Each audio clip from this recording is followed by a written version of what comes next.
E agora, o profeta Isaías vai mostrar para nós as implicações disso.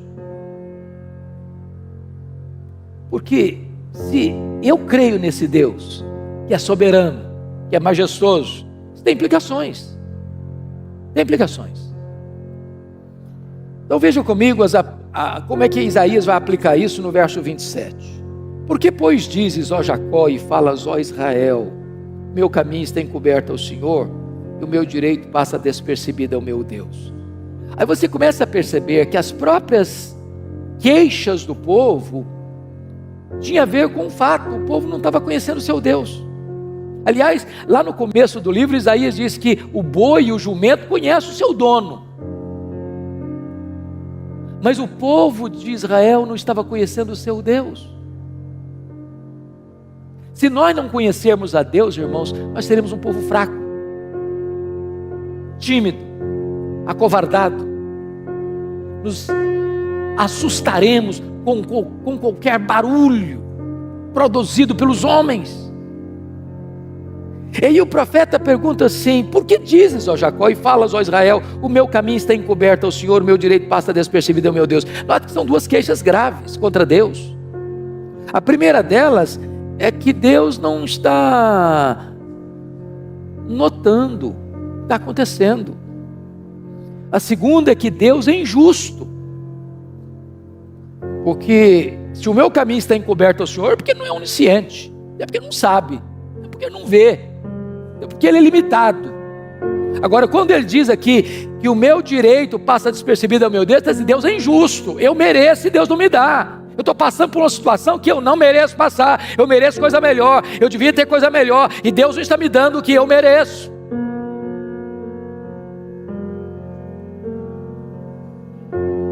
Aí o profeta responde assim, verso 28, não sabeis, não ouviste, ou não sabes, não ouviste, que o eterno Deus, o Senhor, o Criador dos fins da terra, nem se cansa, nem se fatiga, não se pode esquadrinhar o seu entendimento. Então, quer dizer uma coisa para você, Deus não fica lá no céu esfregando as mãos, Deus não é pego de surpresa, Deus não fica em apuros, Deus não está lá sem saber o que fazer com a pandemia, Deus não está lá sem saber o que fazer com os dramas que você está vivendo. Ele é Deus, Ele não fica cansado, Ele não fica fatigado, Ele não fica em apuros, Ele não fica contra a parede.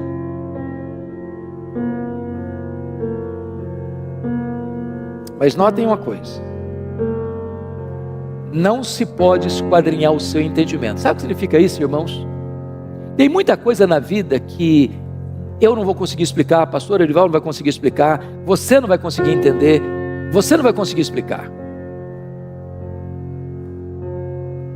Porque se eu pudesse entender Deus no seu aspecto pleno, eu seria igual a Ele, eu não seria Deus. Eu sempre serei limitado. Os atributos incomunicáveis de Deus nós não teremos nem no céu. Há coisas que você e eu não vamos entender. Eu fico olhando a história do Jó, por exemplo, que foi golpeado na vida financeira, na saúde, no casamento, nas amizades e com os filhos.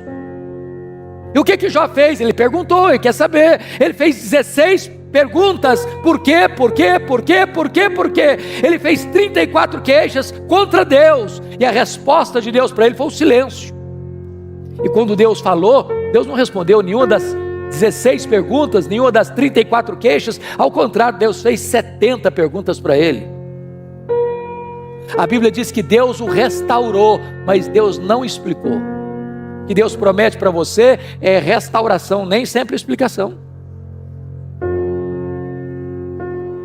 Às vezes você diz assim, pastor, é verdade, eu vou chegar lá no céu com a minha listinha de perguntas, eu vou querer saber muita coisa. Não vai querer nada. Não vai querer nada, sabe por quê? O céu é autoexplicativo. Primeiro instante que você chegar no céu, todas as suas dúvidas terão sido dissipadas. Lá não tem interrogações, lá não tem perguntas, lá tem respostas. Lá nós conheceremos como somos conhecidos. A nossa leve e momentânea tribulação aqui produzirá para nós eterno peso de glória, acima de toda comparação.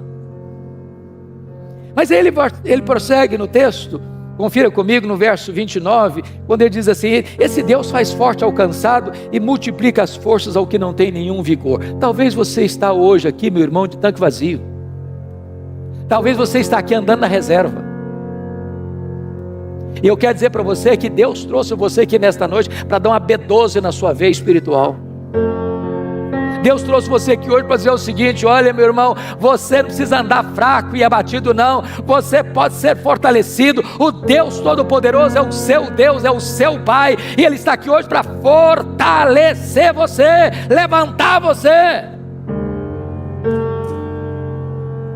Ele diz no verso 30, confira comigo: os jovens se cansam e se fatigam, e os moços exaustos caem. O que ele está dizendo? Hoje eu assisti o sermão do pastor Ivaldo às 8 horas, e ele deu uma pincelada nesse assunto aqui. Se você confiar, jovem, na sua força, o jovem tem vigor, ele é forte, ele enfrenta a luta e vai para frente, vai para cima, ele tem força, ele tem vigor. Mas isso é limitado, sabia? Tem muito jovem cansado,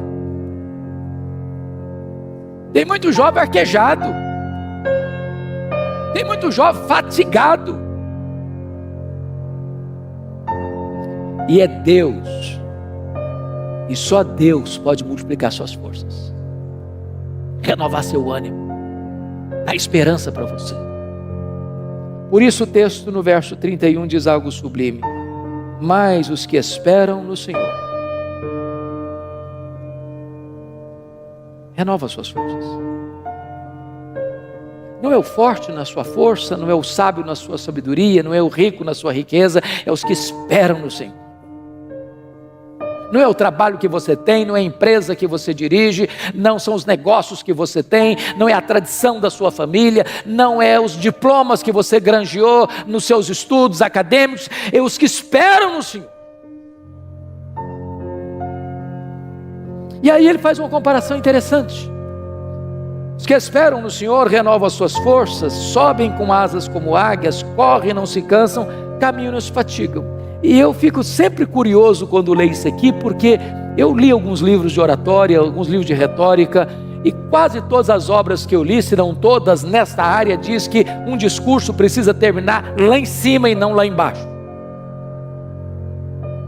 E se você e eu fôssemos o escritor desse versículo aqui, talvez seguindo as leis da retórica, da oratória, nós mudaríamos os verbos. Nós leríamos assim: os que esperam no Senhor caminham e não se fatigam, os que esperam no Senhor correm e não se cansam, os que esperam no Senhor sobem com asas como águia. Não é assim? Corre, anda, corre e voa. Só que o profeta bota não em grau ascendente, mas em grau descendente. Por quê? Muito provavelmente porque as nossas forças são drenadas, desidratadas. Não é nas poucas vezes que nós voamos,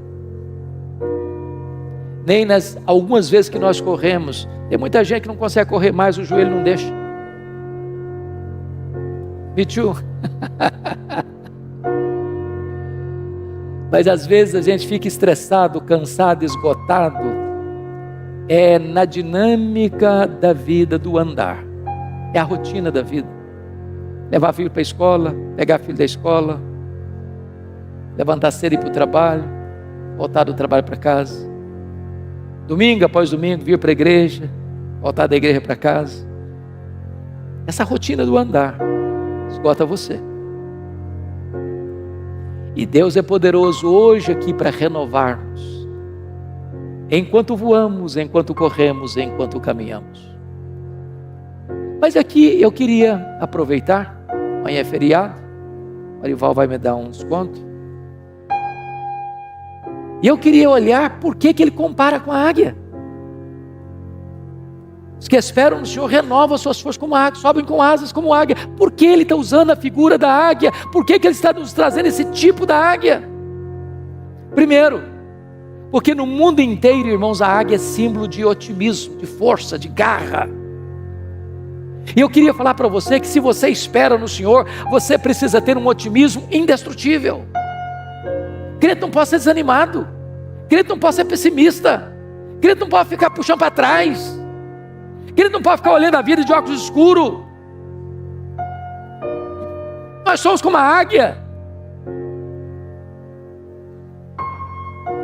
Há pouco tempo, quer dizer, não, pouco tempo relativo, alguns anos, entrou no meu gabinete uma mulher chorando muito. E quando ela acalmou, eu disse: filha, o que está acontecendo? Ela disse: pastor, eu estava saindo de casa para vir para cá, e a minha vizinha pulou do 10º andar do apartamento dela, do prédio dela, se esborrachou no asfalto. E eu perguntei: mas que conexão tem isso com a sua vinda aqui?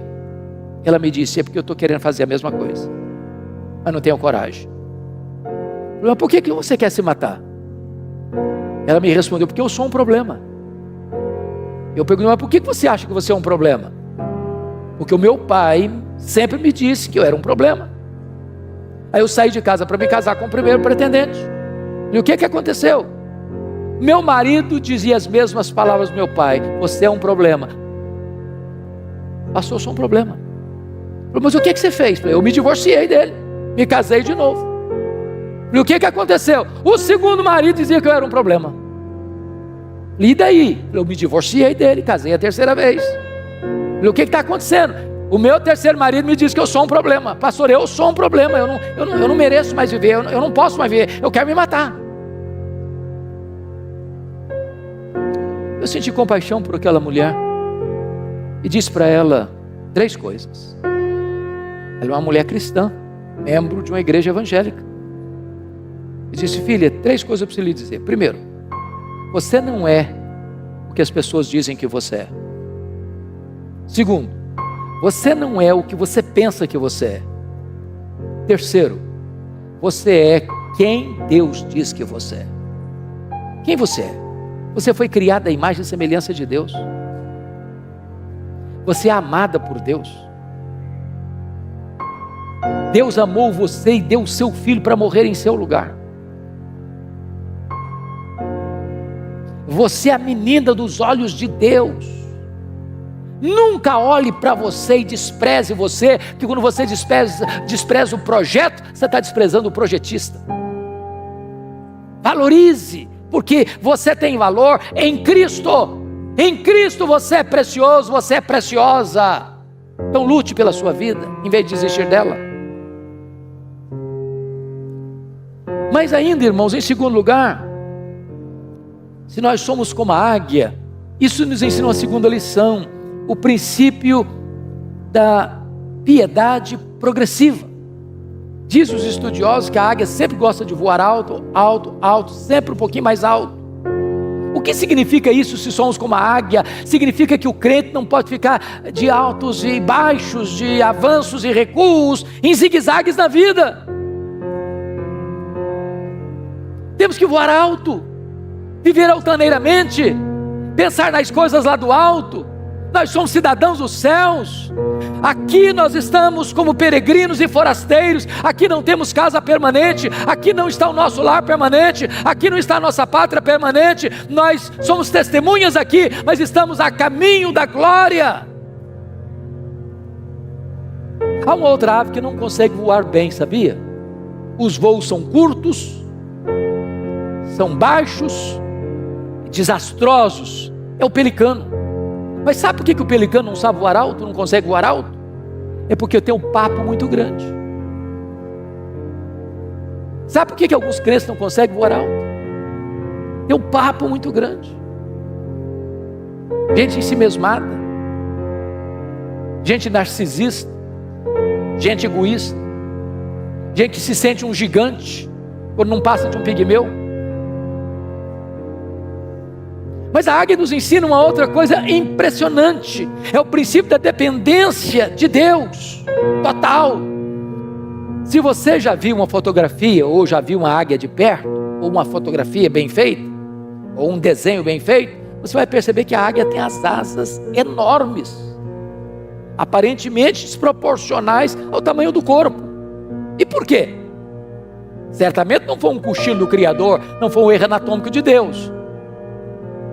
A águia tem as asas tão grandes, sabe por quê? Porque ela faz voos muito altos e muito longos. Então a águia não fica ruflando as suas asas como um beija-flor.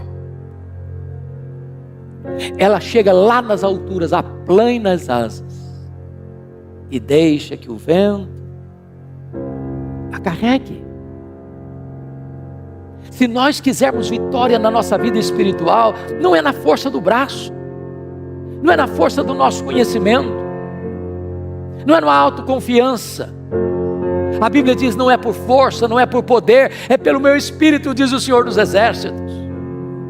A Bíblia nos fala da plenitude do Espírito Santo. Nós temos que ser levados pelo vento do Espírito, para termos uma vida sublime, altaneira, para a glória de Deus.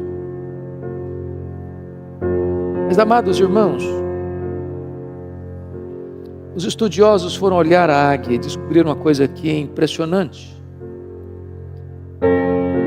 A águia tem a capacidade lá nas alturas, a 1000 metros, olhar lá embaixo e ter clareza do alvo. E ela faz um voo como uma flecha para atingir o seu alvo. Quando foram pesquisar sobre isso, descobriram que nós temos na nossa retina um dispositivo chamado de fóvea, que nos dá a capacidade de olhar um quadro geral e nos concentrar num quadro específico, como se eu estivesse olhando para o Arival, pastor Arival, mas não perdendo de vista o auditório. A capacidade que eu tenho de tirar um close do rosto dele sem perder vocês, é que eu tenho na minha retina esse dispositivo chamado fóvea. A águia, os estudiosos descobriram, ela tem 3 fóveas. Ela ao mesmo tempo consegue enxergar um alvo acima, na frente e embaixo. Mas se nós somos com a águia, o que significa isso? Nós temos que ter visão para cima, para o alto, para Deus.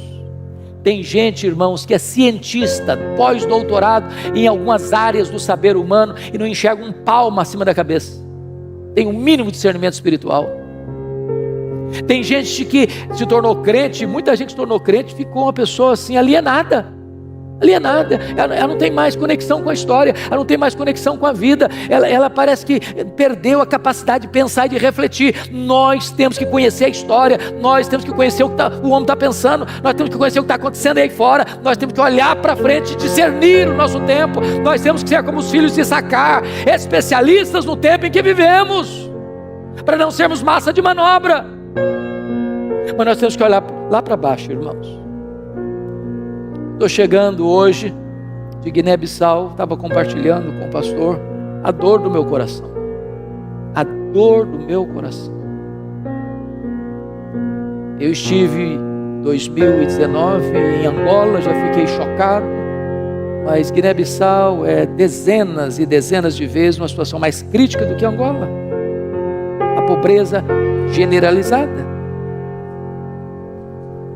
A expectativa da população é ter um prato de comida por dia.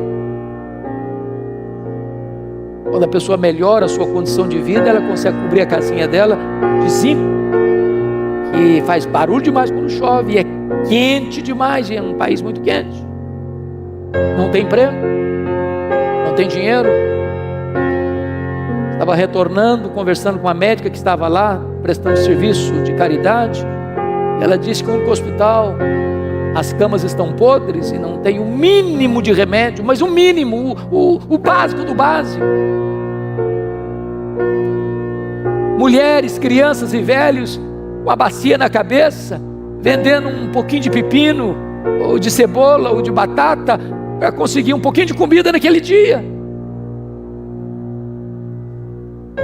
E nós precisamos olhar para baixo, termos misericórdia, não só de sentimento, mas de ação, de fazer alguma coisa. Quando tantas vezes você reclama da casa que mora, do carro que anda, da comida que tem na mesa,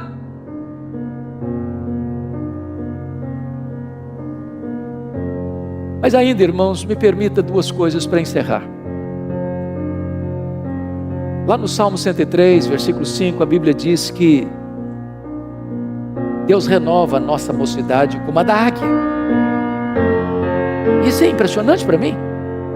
Porque se Deus renova a minha mocidade como Deus renova a mocidade da águia, eu tenho que saber como é que Deus renova a mocidade da águia. E a águia tem uma capacidade de superação incrível, que quando ela percebe que ela está com as suas penas enferrujadas, com o seu bico enferrujado, com as suas garras impotentes, ela faz algumas coisas interessantíssimas. Ela se isola, ela fecha a sua agenda, ela para a sua atividade, e ela vai lá para o alto de um penhasco e fica lá, sozinha. Tem hora, amado irmão, que nós precisamos dar uma parada, para saber por que eu estou fazendo o que eu estou fazendo. Não tem nada mais perigoso do que o ativismo sem reflexão. Deus não nos chamou prioritariamente para fazer a sua obra, Deus nos chamou prioritariamente para andarmos com Deus da obra.